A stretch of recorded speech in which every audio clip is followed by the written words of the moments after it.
This is a question about Wuji. Hi Des, I have a question about Wuji stance and the other stances by association. I've been exploring your note about locking your knees and then releasing them slightly to find natural Wuji position. I've also been exploring the sensation of melting that you speak about, so that's letting go of tension. This is in relation to sinking and rising, once I'm rooted. I found that when I melt, my knees bend quite a bit more. I'm not doing this consciously. I just feel myself growing quite heavy and slow. This is to the point where I think I could actually fall asleep in this position.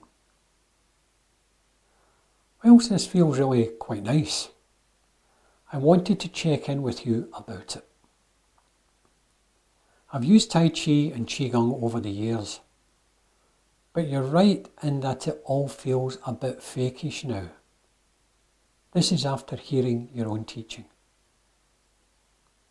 Is this feeling of heaviness okay, as heaviness is often associated with sadness? Or is the heaviness kind of counterintuitive to Qi and something I should be working to move past? Okay, that's a question. Yes, the knees may well bend quite a bit for you, if you really let go and relax. But don't expect the physical height of your Wuji stance to be the same every time you practice. There will always be occasions when you cannot fully let go of tension. That slowness and heaviness you're experiencing is to be expected as the body and the mind quieten, as everything slows down. This profound sensation of stillness and connection is often perceived as heaviness as the tensions leave the body. There's a sensation of melting, and that feeling of weight travels down through the body. If you pay attention, you will find that the further south you go, the closer to the feet, the denser it gets. This relaxing of the muscles, the melting, can lead you to that very comfortable space where you feel that you want to nod off to sleep. There's good reason for this. In Wuji, in the correct posture, you achieve the same brainwave pattern that you go through just prior to falling asleep. As this is very often the only time that adults achieve this brainwave pattern, the brain associates it with sleep. Just like Pavlov's dogs, we are all programmed by our daily routines. If you have a history of insomnia, this link can be put to good use. Do some Qigong before retiring for the night. In this case, the link is beneficial. Oh, before I go on, just a quick note on your comment about feeling like you could fall asleep while standing in Wuji. This tells me that your stance is really good, really stable. Otherwise, any deficiency in balance or rooting would have created body noise and insecurity, and you wouldn't have been able to nod off. Anyway, back on track. With Qigong, you need to reprogram yourself so that you have the ability to break that link between alpha wave and somnolence. If you're practicing in the morning, you really do not want to feel dozy all day. Breaking the link will bring you to a state of deep relaxation with heightened awareness. That heightened wakefulness is an amazing space to spend your time in. No one wants to spend their lives with feelings of heaviness and sadness. Again, we're looking at programmed links. I want to draw your attention to something that I think you're missing. As you melt and sink the chi, that sensation of heaviness and solidity gets stronger as you move down. The feet can be as heavy as lead with a pressure on the soles that feels far too strong for your physical weight. We tend to interpret these Qigong sensations as physical, so I'll use physical landmarks here.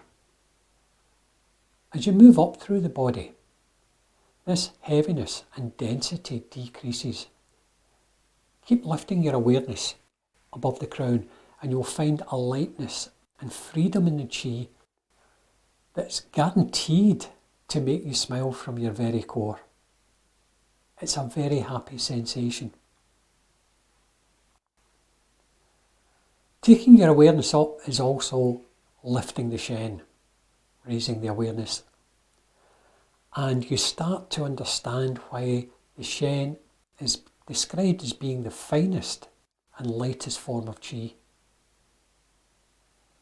Your Qi will manifest in many ways, and to use the old adage of one man's food is another man's poison, there are times when heavy Qi is what is required. It's the same with the other manifestations of Qi. I've heard people mention that one person's Qi is warm, in terms of that being a good thing, and then discussing another person's Qi is cold, as though that was a bad thing. That's not always the case. Our Qi is a mixture of our constitution and our condition. If our constitution is mainly water Qi, the water element, then our Qi will be cooler, colder than someone whose constitution is mainly fire. In this case, there's nothing amiss with either. They are what they are. However, if that excessive heat or cold is caused by our condition, that's how life and our environment is affecting our Qi, then we need to deal with that to bring balance back. Remember that the Qi and the emotions are not the same. The emotions can set up patterns in the Qi, and the Qi can then hold on to those patterns. If those are harmful patterns, we want to rid ourselves of them. Practicing Qigong can alter the patterns in the Qi. This eliminates any negative emotional ones. My advice is to be aware of the solidity of your connection with the earth and the lightness and freedom of your connection with the heavens.